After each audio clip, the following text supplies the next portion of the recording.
இரட்டை இலை இல்லை என்றார். ஜெயா டிவியை ஜெயலலிதாவாலே நடத்த முடியல.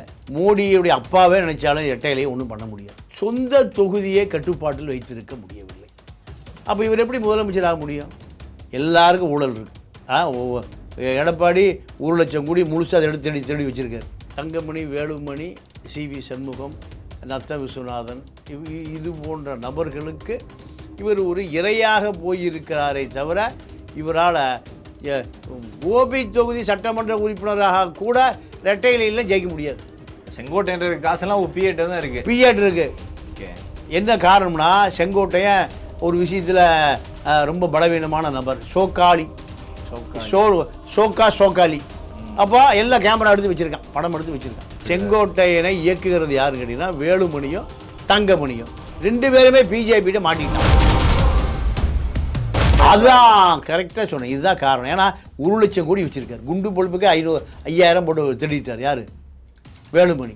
வேலுமணியுடைய குவாரி காரணம்பேட்டையில் சீனா இறக்குமதி மிஷினை வச்சு மழையை பூரா ஜல்லி ஆக்கிட்டு இருக்கு திமுக ஆட்சி. மகளுடைய கல்யாணத்துக்கு போகாத தம்பித்துறை தான் இன்றைக்கி எனக்கு பல லட்சம் கோடி வச்சுருக்காரு. சசிகலா, ஓபிஎஸ், தினகரன், வேலுமணி பொருளாளர், சசிகலா தலைவர், ஒரு ஒருங்கிணைப்பாளர் ஓபிஎஸ், இப்படி ஒரு செட்டப் பண்ண போகிறாங்க பிஜேபி. அதிமுக உடைஞ்சதாக ஒரு பிரம்மாண்டத்தை காமிக்க போகிறாங்க. அப்போ தான் எடப்பாடி சரண்டர் ஆவார். அதிமுக கட்சியை சிதைத்து விடலாம், பிஜேபி கட்டுப்பாட்டில் எடுத்து விடலாம் என்பதற்காக காட்டிக் கொடுக்கிற துரோகியாக மாறியவர் தான் செங்கோட்டன். அது மீறி வருகிற பொழுது செங்கோட்டனை தூக்கி வீசுவதற்கும் எடப்பாடி தயாராக இருக்கு.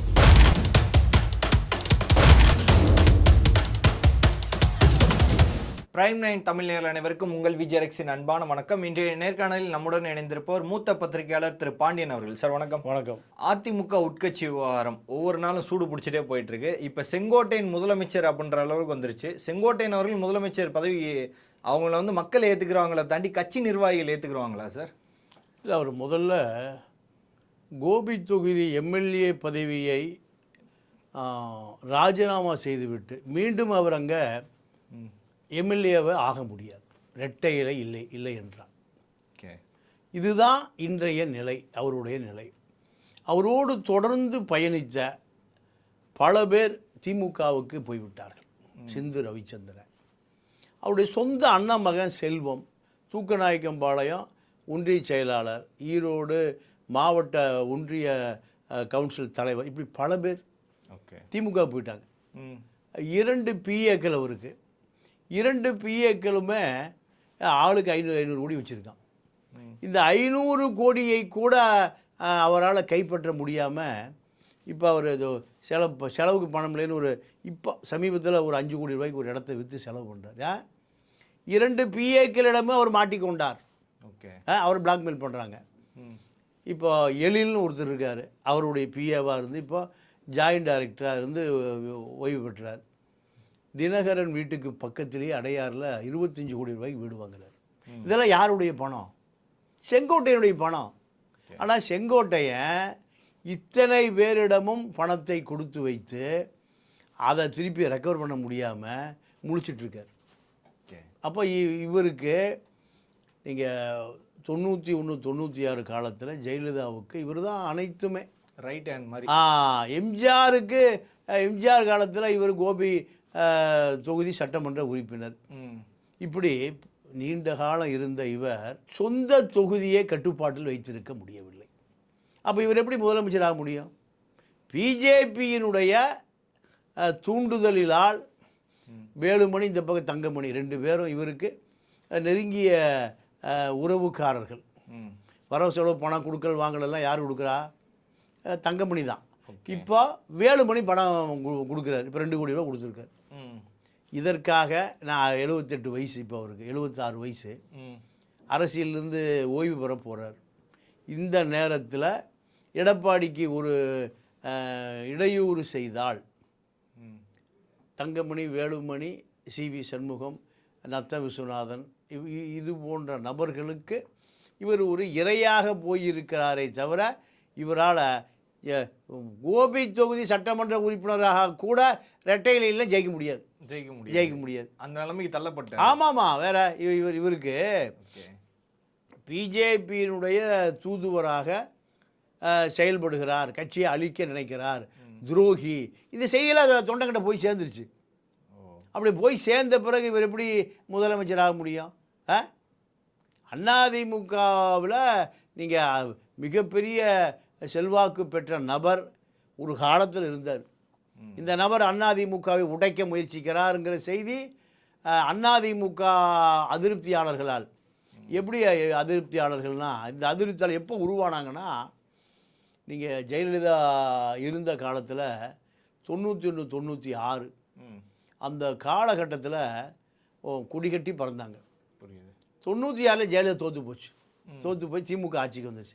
வந்த பிறகு முன்னாள் அமைச்சர்கள் அத்தனை பேரும் பணத்தோடு பதுங்கிட்டான். ஜெயா டிவியை ஜெயலலிதாவாலே நடத்த முடியல. அப்போ செங்கோட்டையன் கூட்டி சொல்லுது, அங்கே செலவுக்கெல்லாம் பணம் கொடுன்னா செங்கோட்டையன் பதுங்கிட்டார். பணத்தை எடுத்துட்டு அவரும் பதுங்கிட்டாரு. இப்போ இன்னைக்கு எடப்பாடிக்கு என்ன நிலைமை, அதே நிலைமை தான். அப்போ ஜெயலலிதாவுக்கு அன்னைக்கு கட்சி ஆஃபீஸ் நடத்தணும், போயஸ் கார்டன் மெயின்டைன் பண்ணணும், ஜெயா டிவி நடத்தணும். பல லட்சங்கள் சில கோடிகள் தேவைப்படுது. பழைய அமைச்சர்களை பூரா தேனை எல்லாம் பதுங்கிட்டான், ஒரு பயம் வரல. இனி அதிமுக முடிஞ்சுது, அதிமுக முடிஞ்சுது, ஜெயலலிதா ஜெயிலுக்கு போயிடும், இதோட நம்ம பதுக்கிடலான்னு எல்லா பயிலும் பதுக்கிட்டான். எப்போ 96 2001 திமுக ஆட்சி காலத்தில். அதே நிலைமை தான் இப்போவும். 2096 2001 2026 எடப்பாடிக்கு வந்திருக்கு. அதிமுகவுக்கு பெரிய சோதனை. ஜெயலலிதா என்ன பண்ணுச்சுன்னா, சரி சமாளித்து முடிஞ்சு 21 பழைய ஆள் யாருக்கு சீட்டு கொடுக்கல, யார் அமைச்சர் கிடையாது. ஜெயக்குமார், உளுந்தூர்பேட்டை ஆனந்தனை தவிர வேறு யாருக்குமே சீட்டு கொடுக்கல. ஏன்? எல்லாம் பழைய அலிபாபாவும் 40 திருடர்களும் முடிஞ்சு போச்சு. இப்போ புதுசாக 2001 சீட்டு கொடுத்தா புது மந்திரி சபை, அதெல்லாம் சேமாவை எல்லா புது முகங்கள், புது சட்டமன்ற உறுப்பினர்கள், எல்லா புதுசு, ஒன்றிய நகர எல்லா புது ஆளுகள். ஏன்? இந்த 96 2001 ஒருவருமே உதவலை அதிமுகவுக்கு. இதே நிலைமை இப்போ எடப்பாடிக்கு 5 வருஷம் ஆட்சியில் இருந்த பல பேர் இப்போ நாடாளுமன்ற தேர்தல் நடந்தது 2024. இதில் பழைய அமைச்சர்கள் யாருமே திமுகவை எதிர்த்து நாடாளுமன்ற வேட்பாளராக நிற்கலை. நின்னா தோற்று போகணும்னு தெரியும். 50 கோடி ரூபா செலவு பண்ணணும் தொகுதிக்கு. ஒரு சட்டமன்ற தொகுதிக்கு திமுக 15 கோடி செலவு பண்ணிச்சு. 6 சட்டமன்ற தொகுதி தான் ஒரு நாடாளுமன்ற தொகுதி. அப்போ 6 15 90 100 கோடி ரூபா திமுக செலவு பண்ணிச்சு. 40 தொகுதி கூட்டணி கட்சியோடு சேர்த்து 4000 கோடி செலவு பண்ணிச்சு. ஆனால் அதிமுகவில் திருடி வைத்திருக்கக்கூடிய நபர்கள் யாருமே செலவே பண்ணல. தோற்று போகிறதுக்கு எதுக்கு நாங்கள் 50 கோடி செலவு பண்ணணும்? அமைச்சர்களே முன்னாடி வந்து வரல. அப்போ எடப்பாடி என்ன பண்ணுறாரு, கட்சி வந்து நிற்காமல் இருந்தால் விக்கிரவாண்டியில் நிற்காமல் இருக்கலாம், ஈரோடு இடைத்தேர்தல் நிற்காமல் இருக்கலாம், டோட்டலாக நாடாளுமன்ற தேர்தல் நிற்காமல் இருந்தால் கட்சி காணாமல் போயிடும். அப்போ என்ன பண்ணுறாரு, யார் செலவு பண்ணி நிற்கிறீங்களோ அத்தனை பேர் வாங்க, உங்களுக்கு 26 வாய்ப்பு தரேன்னு கூப்பிடுறாரு. முன்னாள் அமைச்சர்கள் அலிபாபா 40 திருடர்கள் யாரும் வரல. அப்போ என்ன பண்ணுறாரு அவர், இந்த புத்தூர் கட்டு வேலுமணி, எங்கள் இந்த அசோக் போட்டு இருக்கு தெரியுமா, அவரை கூட்டி கனிமொழி எதிர்த்து நிற்க சொல்கிறார். அவர் ஒரு 20 கோடி ரூபா செலவு பண்ணுறாங்கிறார். கவுன்சில் எலெக்ஷனுக்கு 50 லட்ச ரூபா பணம் சத்யாவுக்கு கொடுக்குறாள் அவர். யார்? வேலுமணி. சாரி, ஆமாம், அவர் வேலுமணி தான். அப்போது இப்படியான வேட்பாளர்கள் தான் தமிழ்நாடு முழுக்க கூட்டணி கட்சி 10 கொடுத்து 30 நாடாளுமன்ற தொகுதிகளிலும் யார் செலவு பண்ணுறாங்களோ அவர்கள் நிறுத்தினார். ஈரோடில் ஆற்றல் அசோக், அவர் பிஜேபியிலேருந்து வந்தவர். வைகோ மகனை எதிர்த்து திருச்சியில் கருப்பையான மணல் கரிகாலனுடைய அண்ணன், சினிமா மகனும் பெரியமா மகனும். முன்னாள் அமைச்சர்களை விட்டு யார்கிட்ட காசு இருக்கோ அவங்களுக்கு அந்த அந்த தேர்தலில் முன்னெடுத்திருக்காங்க. திருப்பூரில் ஒரு வேட்பாளர், அந்த வேட்பாளர் இப்போ நிறைய பணத்தை செலவு பண்ணிவிட்டு கணக்கு கொடுக்க முடியும்னு எலெக்ஷன் முந்தைய காணாமல் போயிட்டார். சரி, நீங்கள் நான் அந்த 30 தொகுதியில் நின்ற நாடாளுமன்ற வேட்பாளர் பேரை யாருக்கும் தெரியாது. என்ன அவங்களுக்கு வாக்குறுதி கொடுத்தாருன்னா, சட்டமன்ற தேர்தல் வரும்போது உங்களுக்கு எம்எல்ஏ சீட் தரேன், போய் செலவு பண்ணுப்போ. அப்போ முன்னாள் அமைச்சர் எங்கே போனேன், திருடுதலை எங்கே வச்சுருக்கிறேன்? கொள்ளையடிச்ச பணம்லாம் பல 1000 கோடி வச்சுருக்கேன். இந்த சண்முகவேலு கதிர்வேலு செங்கோட்டையோட 2 பிஏக்களை 1000 500 500 1000 கோடி ரூபா வச்சுருக்கான். ஓகே. இப்போ செங்கோட்டையன் காசெல்லாம் பிஏட்ட தான் இருக்குது. பிஏட் இருக்குது. ஓகே. என்ன காரணம்னா செங்கோட்டையன் ஒரு விஷயத்தில் ரொம்ப பலவீனமான நபர். சோக்காளி சோக்காளி. அப்போ எல்லாம் கேமரா எடுத்து வச்சுருக்கான், படம் எடுத்து வச்சுருக்கான். அதை காமிச்சா காணாமல் போயிடுவான். அப்போ அவன் பூரா அதை அடிச்சுட்டு போயிட்டான். அப்போ செங்கோட்டையன் திருப்பூர் தொகுதி, கோபி தொகுதி, ஈரோடு தொகுதி 3 தொகுதியிலையும் இவரால் அரசியல் நடத்த முடியல, கட்சி நடத்த முடியல. செல்வாக்கே இல்லை. அப்போ எடப்பாடி என்ன பண்ணுவார்? எவன் செல்வாக்கு இருக்கா, எவன் செலவு பண்ணுறானோ அவனை பிடிச்சா கட்சி நடத்தணும். தமிழ்நாடு முழுக்க இதுதான் நிலைமை. அப்போ இந்த இப்போ பழைய நபர் என்ன சொல்கிறாங்க? எங்களை மீறி யார் கட்சி உள்ளே வரக்கூடாது. கொங்கு பெல்ட்டில் வேலுமணி, நாமக்கல் திருச்செங்கோடில் தங்கமணி, வேலூரில் வீரமணி, புதுக்கோட்டையில் ஹெல்த் விஜயபாஸ்கர், கரூரில் டிரான்ஸ்போர்ட் விஜயபாஸ்கர், மதுரையில் நப்தான். இப்படி ஒவ்வொருத்தரும் ஒவ்வொரு எங்களை தவிர யாரும் அரசியல் பண்ணக்கூடாது. நாங்கள் தான் எம்எல்ஏ, நாங்கள் தான் எம்பி கேண்டிடேட், நாங்கள் தான் மேயர் கேண்டிடேட், எல்லாம் நாங்கள் தான் சொல்லுவோம். இப்போ எடப்பாடி என்ன பார்க்குறாரு? ஜெயலலிதா இருந்த வரைக்கும் சொன்னால் கேட்டுக்குவீங்க, இப்போ செலவு பண்ண மாட்டேங்கிறீங்க, கட்சி வளர்த்தவும் மாட்டேங்கிறீங்க. அப்போது நான் வேட்பாளரை போட்டு நான் அரசியல் நகர்த்தி தான் ஆகணும். இந்த அரசியலை எடப்பாடி எதிர்க்க ஆரம்பித்தவர்கள் கடைசியாக போய் சேர்ந்த இடம் பிஜேபி. இப்போ செங்கோட்டையன் அப்படி தான் வந்து சேர்ந்து. செங்கோட்டையனை இயக்குகிறது யாருன்னு கேட்டிங்கன்னா வேலுமணியும் தங்கமணியும் 2 பேருமே பிஜேபிகிட்ட மாட்டிக்கிட்டான். ஆனால் வேலுமணி எடப்பாடி பக்கத்துலேயே நிற்கிறாரு. அவ்வளோ நடிப்பு. நீங்கள் 5 பேரை கூட்டிகிட்டு எடப்பாடி வீட்டுக்கு போனார்ல. ஆமாம். நத்த விஸ்வநாதன், சிவி சண்முகம், வேலுமணி, இவர் அன்பழகன் ஒரு 6 மாதம் முன்னாடி போனாரா? என்ன டிமாண்டு? அண்ணாதிமுக கட்சி வளர்க்குறக்கு இல்லை. சசிகலாவை சேர்த்துக்க, டிடிவி சேர்த்துக்க, ஓபிஎஸ் சேர்த்துக்க. இவருக்கு ஓபிஎஸ்க்கு இவருக்கு என்ன சம்பந்தம்? சசிகலா என்னன்னா பிஜேபி சொல்லுகிறார், இவர் செய்கிறார். பிஜேபி இயக்கிறார், இவர் ஆடுறாரு. சப்போஸ் பிஜேபி பேச கேட்கலன்னா இடி வந்துருமா சார்? அதனால அதான் கரெக்டாக சொன்னேன். இதுதான் காரணம். ஏன்னா 1 லட்சம் கோடி வச்சிருக்காரு. குண்டு பொழுப்புக்கு 5000 போட்டு திருடிட்டார். யார்? வேலுமணி. வேலுமணியுடைய குவாரி காரணம்பேட்டையில் சீனா இறக்குமதி மிஷினை வச்சு மழையை பூரா ஜல்லியாக்கிட்டு இருக்கு திமுக ஆட்சியில். திமுக பார்த்துட்ருக்கு. திமுகவுக்கு மாமூல் போகுது, கட்டிங் போகுது. அப்போது பல லட்சம் கோடி சேர்ந்துருச்சு. நீங்கள் வேலுமணி மகன் கல்யாணம் யார் தாலி எடுத்து கொடுக்கணும்? எடப்பாடி எடுத்து கொடுத்தது யார்? அண்ணாமலை. அப்படி யாருக்கு விசுவாசமாக இருக்க? ஜெயலலிதா இருக்கும்போது நடக்குமா? ஜெயலலிதா இருக்கும்போது ஒரு அதிமுக ஒரு அமைச்சர் வீட்டில் மகன் கல்யாணத்துக்கு பிஜேபி கட்சி தலைவன் தாலி எடுத்து கொடுக்க முடியுமா? பிஜேபி தலைவர் உள்ளே வர முடியாது. அங்கே ஜெயலலிதா காலத்தில் திமுக காரன் கல்யாணத்து இப்போ நீங்கள் ஞானசேகரனும் தம்பித்துறையும் பிள்ளையும் பையனும் கல்யாணம் பண்ணிக்கிட்டாங்க. தம்பித்துறை அதிமுகவில் நாடாளுமன்ற உறுப்பினர், ஒரு பெரிய சீனியர். ஓகே. அவர் மகளும் காங்கிரஸ் கட்சியை சேர்ந்த ஞானசேகரன் மகனும் லவ் மேரேஜ். கல்யாணத்துக்கு அப்பம் போகல. யார்? தம்பித்துறை மகளுடைய கல்யாணத்துக்கு போகல. ஜெயலலிதா கேட்ட அந்த அம்மா, ஏன்னா காங்கிரஸ் ரொம்ப அந்த காலத்தில் ஞானசேகரன் ஏடிஎம்கேவை ரொம்ப கொளுத்தி போட்டே இருப்பார், எதிர்த்துட்டே இருப்பார். மகளுடைய கல்யாணத்துக்கு போகாத தம்பித்துறை தான் இன்றைக்கி எனக்கு பல லட்சம் கோடி வச்சுருக்கார். சாத்தியமே இல்லை. ஆனால் இன்றைக்கி எடப்பாடி தாலி எடுத்து கொடுக்க வேண்டிய வேலை இடத்த யார் செய்கிறா? அண்ணாமலை. அப்படி யாருடைய ஆள்? பிஜேபி ஆளு தான். இப்போ ஆட்சிக்கு வந்தோடனே 2021 செந்தில் பாலாஜி கேட்குறாரு. அதாவது எலெக்ஷன் முந்தைய 300 கோடி ரூபா கொடுத்து இபியும் டாஸ்மார்க்கும் வேணும்னு கேட்டு எலெக்ஷனுக்கு முந்தைய அக்ரிமெண்ட் போட்டார். அதே போல் கொடுத்தாச்சு. கொடுத்த பிறகு 2.5 லட்சம் டன் நிலக்கரி எங்கேன்னு கேட்குறாரு. அதுக்கு வந்து பார்த்தீங்களா? அப்போ 2 லட்சம் டன்னு நிலக்கரி எத்தனை 1000 கோடி இந்தோனேஷியாவிலேருந்து வாங்கி அனல் மின் நிலையத்துக்கு பயன்படுத்துவதாக கணக்கு எழுதி 2 லட்சம் டன்னை தங்கமணி எடுத்துகிட்டு போயிட்டார். ஏன் பிஜேபிக்கு தெரியாதா? அமலாக்கத்துறைக்கு தெரியாதா? இந்தோனேஷியா நடந்த ஊழலை புறா அந்நிய செலாவணி மோசடி வழக்கில் ஏன் தங்கமணி ஏன் கைது செய்யலை? கூட்டணிக்கு எப்படியாவது அதிமுகவை நீங்கள் எடப்பாடி நெருக்கடி கொடுத்து தங்கமணியை நேராக கொண்டு போய் பிஜேபியில் பீஸ் கோயிலோட நல்ல நெருக்கம். என்ன காரணம் கேட்டிங்கன்னா இந்த பக்கம் வரவே வராது. ஏன் வேலுமணி வீட்டுக்கு ரேடு போகிறது இல்லை?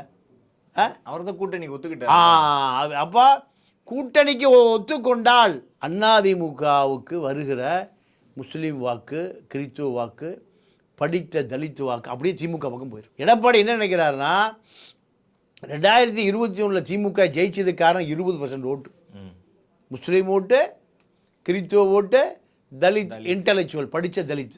படிக்காத தலித் 200 300 ஓட்டு போட்டு போயிடலாம். படித்த தலித் எப்போவும் பிஜேபி ஓட்டு போட மாட்டான், பிஜேபி கூட்டணி ஓட்டு போட மாட்டான். பிஜேபி பூதம் தான். நம்ம தலித் ஆக்கியதே பிஜேபி தான். தன்னை தாழ்த்தப்பட்டவனாக, ஒடுக்கப்பட்டவனாக, அடக்கப்பட்டவனாக, கல்வி மறுத்து சனாதனம் அத்தனை அடிமையாக்கி வேட்டி சட்டை கூட கட்டாமல் செருப்பு போடாமல் எங்கே வச்சுருந்தீங்க? சேரிக்குள்ளே வச்சுருந்தீங்க. இது காரணம் பிஜேபி தான், சனாதனம் தான். அப்போ அதை சாக வரைக்கும் படித்த தலித்து பிஜேபி ஓட்டு போட மாட்டோம். அதே போல் கிறித்துவன், இந்து மதத்திலிருந்து தான் நீங்கள் தாழ்த்தப்பட்டவன் எங்கே தள்ளி விடுறீங்க? கிறித்துவனை தள்ளி விடுறீங்க. முஸ்லீமா அவன் அரபியாவிலேருந்து வந்தவனாங்க. தாழ்த்தப்பட்ட மக்களை தொட்டா தீட்டு, பார்த்தா தீட்டு, அவனை அடிமையாக வைத்திருந்தனுடைய விளைவு அவன் எங்கே போயிட்டான்? முஸ்லீமாக போயிட்டான். அப்போ அவன் எந்த காலத்துலையும் பிஜேபி ஓட்டு போட மாட்டான், பிஜேபி கூட்டணிக்கு ஓட்டு போட மாட்டான். அதுதான் திமுகவுடைய பெரிய வெற்றி. அப்போ எடப்பாடி என்ன நினைக்கிறாரு? இந்த வாக்கை மடைமாற்றினால்தான் நம்ம அதிகாரத்துக்கு வர முடியும். இதுக்காக தான் அவர் என்ன பண்ணுறாரு? பிஜேபியை வேண்டாங்கிறார். இப்போ எடப்பாடி வந்து பிஜேபிக்கு வேணான்னு சொல்லிட்டாரு. இப்போ எடப்பாடியை விட்டுட்டு இந்த கட்சியை கொண்டு போக முடியுமா? செங்கோட்டையனே இல்லை மற்ற அமைச்சர்லேயே வச்சு இந்த கட்சியை பிஜேபி கூட கூட்டணி வச்சு முன்னேற்றுவாங்களா சார்? இல்லை, அதாவது சும்மா ஒரு டம்மி 4 ஒரு அணி 3 ஒரு அணின்னு சசிகலா, ஓபிஎஸ், தினகரன், வேலுமணி பொருளாளர், சசிகலா தலைவர், ஒரு ஒருங்கிணைப்பாளர் ஓபிஎஸ், இப்படி ஒரு செட்டப் பண்ண போகிறாங்க பிஜேபி. அதிமுக உடைஞ்சதாக ஒரு பிரம்மாண்டத்தை காமிக்க போகிறாங்க. அப்போ தான் எடப்பாடி சரண்டர் ஆவார். ஓகே, எத்தனை உடைஞ்சாலும் எத்தனை கடைஞ்சாலும் திமுகவை மீண்டும் ஆட்சிக்கு வந்தாலும் எடப்பாடியுமே பிஜேபியோட சேர மாட்டார். பிஜேபியோட சேர மாட்டார். ஜெயிலுக்கே போய் வாழ்நாள் முழுக்க சிறையிலே இருந்தாலும் சரி. இத்தனை மினிஸ்டருக்கு ஊழல் இருக்குது, எடப்பாடிக்கு எந்த ஒரு ஊழல் குற்றம்? எல்லாருக்கும் ஊழல் இருக்குது, எல்லாருக்கும் ஊழல் இருக்குது. எடப்பாடி 1 லட்சம் கோடி முழுசாக அதை எடுத்து தேடி வச்சுருக்காரு. பிஜேபி பக்கத்துலேயே வரமாட்டான். ஏன் வரமாட்டான்? எப்படியாவது நமக்கு அதிமுக ஒரு காலத்தில் அதிமுகவை பிஜேபியை மாற்றிடலாம். புரியுது. அதிமுகவை பிஜேபியை மாற்றிடலாம். அப்போ அந்த தொண்டனை நம்ம ஒரு சாஃப்டாக வச்சுக்கலாம். அவன் நமக்கு எதிராக வந்தான்னா நம்ம கூட எப்பவுமே சேர மாட்டான். ஓகே, அதனால் அதிமுக தொண்டனை எப்படி மகாராஷ்டிராவில் ஒரு ஆட்டோ டிரைவரான ஏக்நாத் ஷிண்டேவை முதலமைச்சராக்கி, பால் தாக்கரே, உத்தவ் தாக்கரேவை காணாமாக்கி, இந்த அம்பு சின்னத்தை கொண்டு போய் ஆட்டோ டிரைவர் முதலமைச்சர் ஷிண்டேக்கு கொடுத்து அங்கே எதை இந்துத்துவா அரசியல் செய்த சிவசேனா காலியாகி போச்சு. அதே போல் பிஜேபி என்ன நினைக்குது? அதிமுகவை கபலீகரம் செய்து விடலாம்.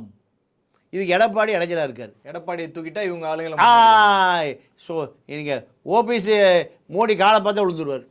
ஓபிஎஸ் மட்டுமா? அந்த கட்சியை எல்லாருமே. அப்போ இதுதான் இப்போ ராஜேந்திர பாலாஜி மோடி தான் எங்கள் டாடிங்கிறார். ஆமாம், இப்படி ஒரு சூழல் இருக்குது. இந்த நிலையில் செங்கோட்டையனை முன்னிறுத்தி அதிமுகவினுடைய அரசியலை, அதிமுக கட்சியை சிதைத்து விடலாம், பிஜேபி கட்டுப்பாட்டில் எடுத்து விடலாம் என்பதற்காக காட்டி கொடுக்கிற துரோகியாக மாறியவர் தான் செங்கோட்டையன். இப்போ அதிமுகவை அழிக்க முடியாது. சப்போஸ் அழிக்க முடியுமா சார்? முயற்சி பண்ணுறாங்க. முயற்சி பண்ணால் பலவீனப்பட்டு போனால் அது பிஜேபி இன்னொரு கிளையாக மாறிடும். பிஜேபியின் கிளையாக மாறிச்சுன்னா அண்ணாமலை தலைவராக எடுத்துகிட்டு வருவாங்களா அடுத்து? இல்லை, அண்ணாமலை தலைவராரா வானதி தலைவராங்களா, அது இதெல்லாம் நடக்குமானே தெரியாது முதல்ல. ஓகே, நடந்தால் தானே அடுத்த கட்டம். புரியுது. அதிமுகவை இப்போ பல எம்ஜிஆர் செத்த பிறகு உடஞ்சிது, சுக்குநூறாக போச்சு. எம்ஜிஆர் அதோட அழிஞ்சு போச்சுன்னு சொன்னாங்க. மீண்டும் ஆட்சிக்கு வரலையா? ஜெயலலிதா செத்து போன பிறகு அந்த கட்சி அதோட காணாமல் போயிருந்தாங்க. எடப்பாடி சிஎம் ஆகலையா? அதனால அப்பையில சின்னம் ரொம்ப இதாக இருந்துச்சு. இப்போ சின்னமே பெரிய பிரச்சனை இல்லை இருக்குல்ல? ஒரு பிரச்சனை இல்லை. ரெட்டை இலை இல்லைன்னா அவங்களுக்கு இல்லை. அதாவது மோடியுடைய அப்பாவே நினைச்சாலும் இரட்டை இலையை ஒன்றும் பண்ண முடியாது. ஏன்னா 62 எம்எல்ஏ யாரோட இருக்காங்க? ஜனநாயகத்தினுடைய நடைமுறை அதுதான். 2550 பொதுக்குழு உறுப்பினர் யார்கிட்ட இருக்காங்க? அதிமுக பைலா என்ன சொல்லுது? யாரிடம் மெஜாரிட்டி இருக்கிறதோ அவர்கள் தான் அதிகாரத்துக்கு வர முடியும். ஓகே, சரி இப்போ 62 எம்எல்ஏ சசிகலா பின்னாடி போயிடுவாங்களா? அது எப்படி போவாங்க? அப்போ யார் 62 எம்எல்ஏ எங்கே இருக்குன்னு அதான் கட்சி.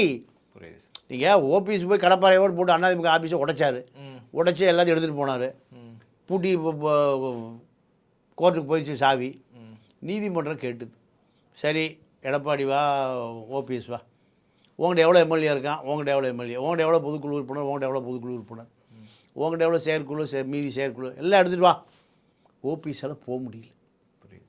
ஓபிஎஸ்கிட்ட ஓபிஎஸ்ஸு, வைத்தியலிங்கம், மனோஜ் பாண்டியன், அது ஐயப்பன் ஒரு 4 பேர் போனாங்க. அந்த பக்கம் இருக்கிற எல்லாம் போனாங்க. அப்போ நீதிமன்றம் இங்கே தான் மெஜாரிட்டியாக இருக்குது. உனக்கு தான் கட்சி நடத்திருக்கா அலுவலகம் தேவை. பொதுக்குழு உறுப்பினர் எத்தனை ஒரு லிஸ்ட்டு கொடு. 2550 பேரில் 50 பேரால் கூட ஓபிஎஸ்ஸை சேர்த்த முடியல. 2500 பேர் எங்களுக்கு தர எல்லாம் கையெழுத்தாங்க. ரைட், நீ கட்சி நடத்துப்போ. உயர்நீதிமன்றம் சாவி ஆட்டு கொடுத்தது, எடப்பாடிட்டு கொடுத்தது.